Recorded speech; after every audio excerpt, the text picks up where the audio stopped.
السلام علیکم ورحمۃ اللہ وبرکاتہ۔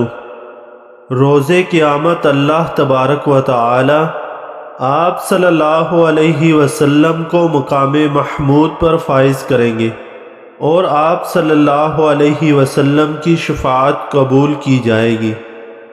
سیدنا ابن عمر رضی اللہ تعالی عنہ سے روایت ہے کہ لوگ قیامت کے دن گھٹنوں کے بل گرے ہوئے ہوں گے۔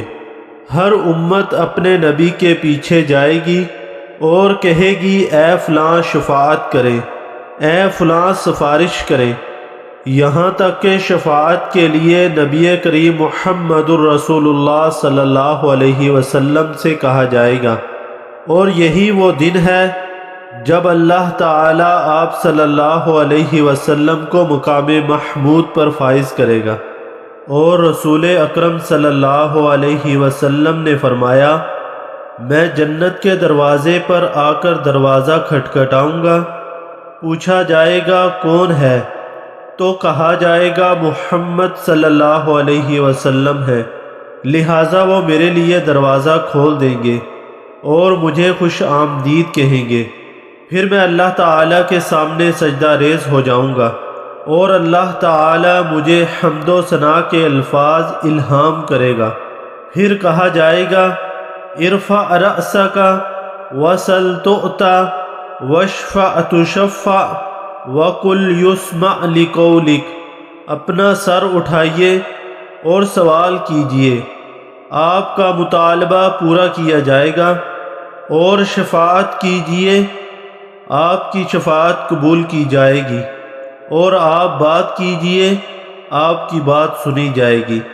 یہاں پہ ایک سوال ہے کہ نبی کریم صلی اللہ علیہ وسلم کی شفاعت کا سب سے زیادہ مستحق ہوگا کون؟ سیدنا ابو ہریرہ رضی اللہ تعالی عنہ نے بیان کیا کہ میں نے رسول اللہ صلی اللہ علیہ وسلم سے عرض کیا، یا رسول اللہ، قیامت کے دن آپ کی شفاعت کی سعادت سب سے زیادہ کون حاصل کرے گا؟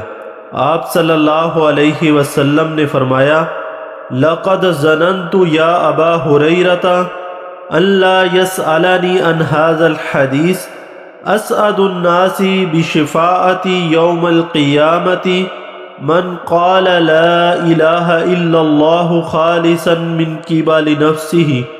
اے ابو ہریرہ، میرا بھی خیال تھا کہ یہ حدیث تم سے پہلے اور کوئی مجھ سے نہیں پوچھے گا، کیونکہ حدیث لینے کے لیے میں تمہاری بہت زیادہ حرص دیکھا کرتا ہوں۔ قیامت کے دن میری شفاعت کی سعادت سب سے زیادہ اسے حاصل ہوگی جس نے کلمہ لا الہ الا اللہ خلوص دل سے کہا۔ آخر میں اللہ تبارک و تعالی سے دعا ہے کہ یہ سعادت اللہ تعالی ہم سب کو نصیب فرمائے، آمین یا رب العالمین۔